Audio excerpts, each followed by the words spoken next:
नमस्कार, नमस्ते बिहार में राहुल ओझा आपके साथ। नमस्ते बिहार में हूँ आपके साथ शिप्रा झा। भागलपुर से बड़ी खबर है, जहां 3 स्कॉर्पियो पर हाईवा पलटा है। हादसे में 6 लोग की मौत हो गई है। घोघा के अमरपुर गांव में यह हादसा हुआ है। मुंगेर से पिरपैती बारात ये जा रही थी। काफी मशक्कत के बाद शवों को बाहर निकाला गया। 3 घायलों को अस्पताल भेजा गया। पुलिस मामले की छानबीन करने में जुटी हुई है। तो भागलपुर से बड़ी खबर बता रहे हैं, जहां बड़ा हादसा हो गया है और इस हादसे में 6 लोग की मौत हो गई है। बताया जा रहा है कि 3 स्कॉर्पियो पर हाईवा पलटा। आशीष रंजन हमारे साथ, हमारे न्यूज 18 संवाददाता जुड़े हैं। आशीष, कैसे यह हादसा हुआ और फिलहाल क्या अपडेट? ये रात के 12 बजे की बात की घटना है, जब कहा जा रहा है कि मुंगेर से जो है बारात जो है पिरपैती जा रही थी। इसी क्रम में घोघा थाना क्षेत्र के आमापुर के पास 14 चक्का ट्रक जो है हाईवा जो है वो छर्री से लदा हुआ था और अनियंत्रित होकर वो तीनों स्कॉर्पियो पर पलट गया है। जिसके बाद जो है ग्रामीणों को इसकी सूचना काफी देर के बाद मिली। जब ग्रामीण वहां पर देखे कि गाड़ी दबी हुई है, तब इसकी सूचना पुलिस को दी गई और आनंद फानंद में ग्रामीणों के द्वारा निकालने का प्रयास किया जाने लगा। वहीं जब उन लोगों से ये संभव नहीं हो पाया, तब पुलिस ने 3 जेसीबी मंगाकर जो है 6 शवों को जो है बाहर निकाला है, जिसमें एक 10 साल का मासूम बच्चा भी है। वहीं 3 लोग गंभीर रूप से जो घायल हो गए थे, उन्हें इलाज के लिए मृतकों की पहचान हो पाई है और प्रशासन की तरफ से कुछ सहायता परिवार वालों को? जी, अभी तक लोगों की पहचान के लिए लगातार पुलिस लगी हुई है। कुछ लोग आए हैं जिनमें कहा जा रहा है कि 5 लोगों की अभी तक पहचान हो चुकी है, जिसमें एक व्यक्ति जो है झारखंड का रहने वाला है, वहीं एक मुंगेर का रहने वाला है और एक भागलपुर का रहने वाला है। तो बारात में जो लोग अलग अलग जगहों से कहीं आए होंगे शादी में सम्मिलित होने हुए, तो वैसे लोग इसमें शामिल हैं। वहीं प्रशासन लगातार जो है देर रात से ही वहां पर टीम जो है मौजूद है और पुलिस जो है लगातार लोगों की पहचान करने में जुटी हुई है। जी चलिए, शुक्रिया आशीष इस अपडेट के लिए आपका।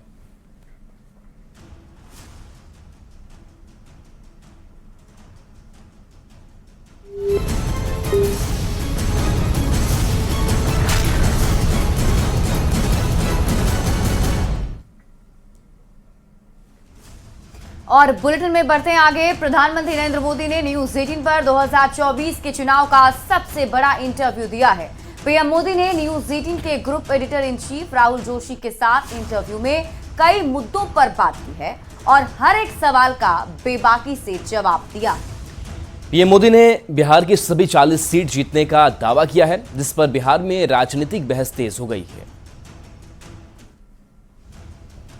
बिहार में पहले हम 1 आध सीट शायद हार जाते थे, शायद इस बार एक भी नहीं हारेंगे। हम अररिया लोकसभा के समस्त जनता का आपका मिलकर हार्दिक अभिनंदन करते हैं। न्यूज 18 के साथ एक्सक्लूसिव इंटरव्यू में पीएम मोदी ने बिहार को लेकर बहुत बड़ा दावा किया है। पीएम ने साफ साफ कहा है कि इस बार बिहार की सभी 40 की 40 सीट जीतेंगे।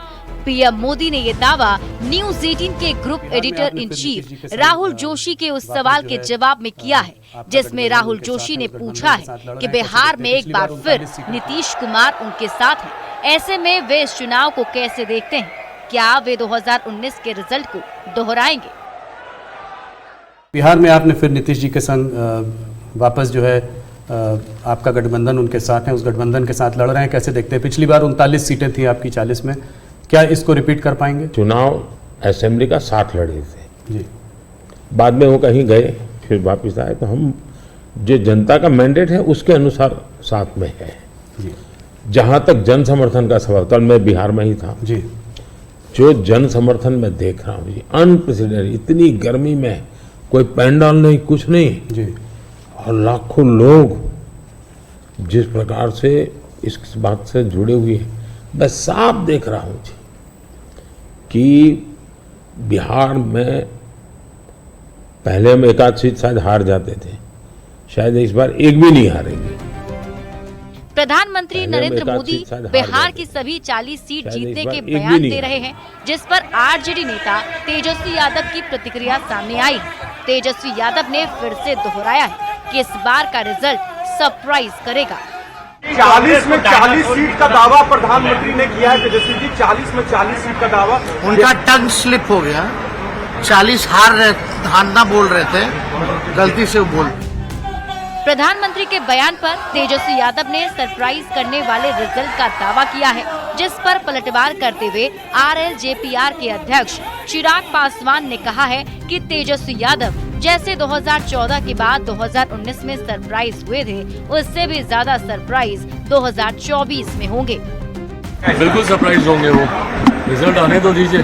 चिराग भाई, 2014 में जितना सरप्राइज नहीं हुए थे उससे ज्यादा 2019 में हुए थे, और 2024 आते आते तक तो पूरी तरीके से वो सरप्राइज होंगे। बता दें कि 2024 की तरह ही 2019 के लोकसभा चुनाव में भी गठबंधन था। तब बिहार की जनता ने 40 में से 39 सीटें एनडीए की झोली में डाल दी थी। तब के महागठबंधन को एकमात्र किशनगंज सीट से सब्र करना पड़ा था। न्यूज़ 18 के लिए पटना संवाददाता संजय कुमार की रिपोर्ट।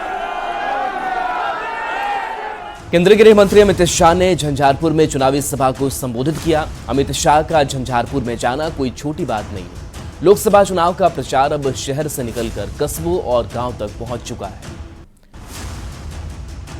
वहीं केंद्रीय गृह मंत्री अमित शाह ने झंझारपुर के छोटे से कस्बे नरहैया में रैली की। अमित शाह ने झंझारपुर की रैली में इंडी गठबंधन पर जमकर निशाना साधा। देश को मजबूर नेतृत्व नहीं चाहिए, देश को मजबूत नेतृत्व चाहिए। केंद्रीय गृह मंत्री अमित शाह का ये भाषण किसी बड़े शहर में नहीं हो रहा, बल्कि ये हो रहा है झंझारपुर के दूर दराज के छोटे से कस्बे नरहैया में। मोदी जी पूरे भारत को, हमारे बिहार को, मिथिलांचल को आधुनिक युग में ले जाना चाहते हैं, और लालू जी लालटेन युग में ले जाना चाहते हैं। मुझे बताओ भाई, आधुनिक युग में जाना है या लालटेन युग में जाना है? 2024 के लोकसभा चुनाव में बीजेपी कोई कसर नहीं छोड़ना चाहती। यही वजह है कि शहर की सड़कों से निकलकर पगडंडियों से होते हुए अब सीधे गांव के मतदाताओं से जुड़ रही है।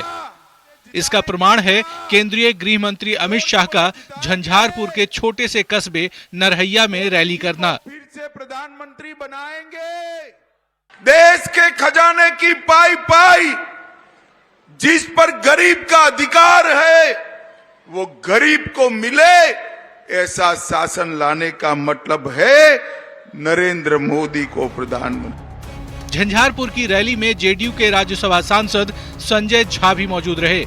संजय झा ने नरहैया के चुनावी मंच से ईडी अलायंस पर जमकर प्रहार किया। आदरणीय नरेंद्र मोदी जी आ दोसर साइड में के छे तकरा अहाँ सबके जानकारी में एक दोसर साइड में कोनो चेहरा छे, एक कोनो विचार छे, और देखबे जे कोई साइड जते पार्टी छे आपसो में भारी लड़ाई चल रहल छै। सब केंद्रीय गृह मंत्री अमित शाह झंझारपुर से जेडीयू के उम्मीदवार रामप्रीत मंडल के पक्ष में प्रचार करने आए थे, जिनका सीधा मुकाबला वीआईपी के सुमन कुमार महासेठ से है। गांव कस्बों तक बड़े बड़े नेताओं का पहुंचना और नरहैया जैसे छोटे से कस्बे में अमित शाह की रैली करना ये बताता है कि बीजेपी सीधे गांव कस्बों तक संदेश पहुंचाना चाहती है, ताकि बिहार की सभी 40 सीट जीतकर 400 पार का लक्ष्य पार किया जा सके। न्यूज़ 18 के लिए झंझारपुर से अमित कुमार की रिपोर्ट। मोदी जी को जय श्री राम। केंद्रीय गृह मंत्री अमित शाह ने मिथिलांचल की धरती बेगूसराय में भी जनसभा को संबोधित किया। अमित शाह ने इंडी अलायंस पर जमकर हमला बोला। अमित शाह ने कहा कि क्या 5 साल में 5 पीएम बनाएगा विपक्ष। अमित शाह ने कहा कि कांग्रेस देश में शरिया कानून लाना चाहती है। कांग्रेस 370 वापस लाने की बात कह रही है, लेकिन ना लालू जी वापस आएंगे, ना ही मुस्लिम पर्सनल लॉ।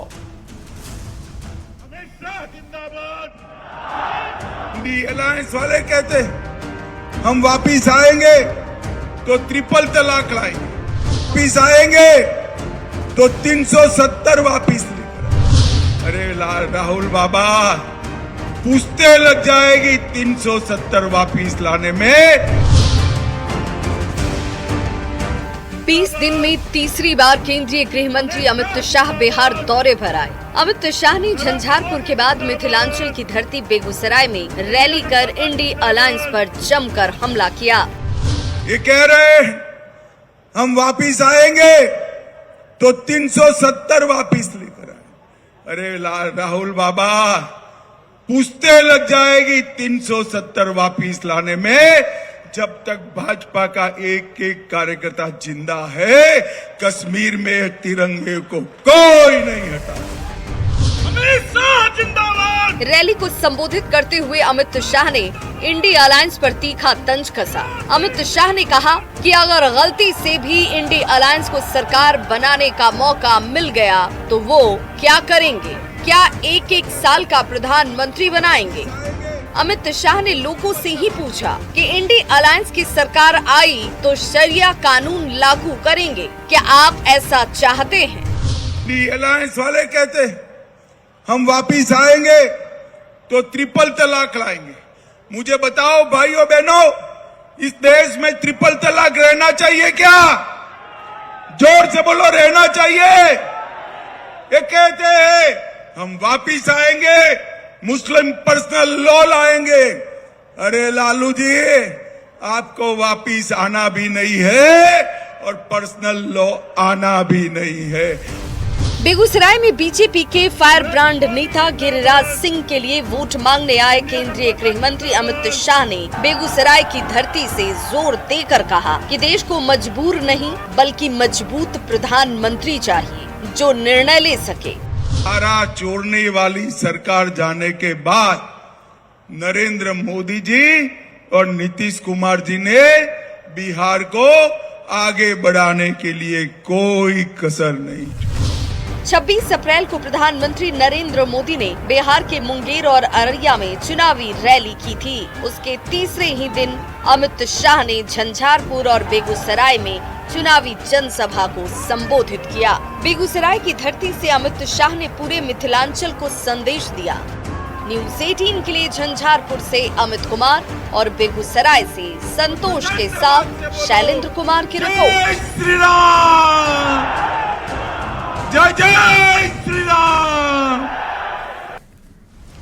बेगूसराय से अमित शाह के बयान से सियासी तूफान मच गया है। महागठबंधन ने अमित शाह पर निशाना साधा है तो एनडीए के नेताओं ने शाह के बयान का समर्थन करते हुए महागठबंधन पर वार किया। कांग्रेस और उसकी नसों को बहुत अच्छी तरह से जानते हैं, इसीलिए उन्होंने सही कहा है कि कांग्रेस अब मुस्लिम लीग का दूसरा रूप बन चुकी है। और ये जो मैनिफेस्टो है ये बिल्कुल पाकिस्तान में चुनाव लड़ने के लिए है, जिसको हिंदुस्तान में ये चला रहे हैं। और ये आएंगे तो निश्चित तौर पे सरिया इनको लाना पड़ेगा। माननीय गृह मंत्री श्री अमित शाह जी ने बिल्कुल सही कहा कि जब से बिहार में सजा याफ्ता लालू प्रसाद यादव जी यानी राष्ट्रीय जनता दल की शासन गया, तब से एनडीए की सरकार जो आदरणीय श्री नीतीश कुमार जी के लीडरशिप में रहा है, वो लगातार बिहार के विकास के लिए काम कर रहा है, बिहार को विकसित बिहार बनाने के लिए काम कर रहा है। देश के गृह मंत्री अमित शाह जी के भाषण को सुना।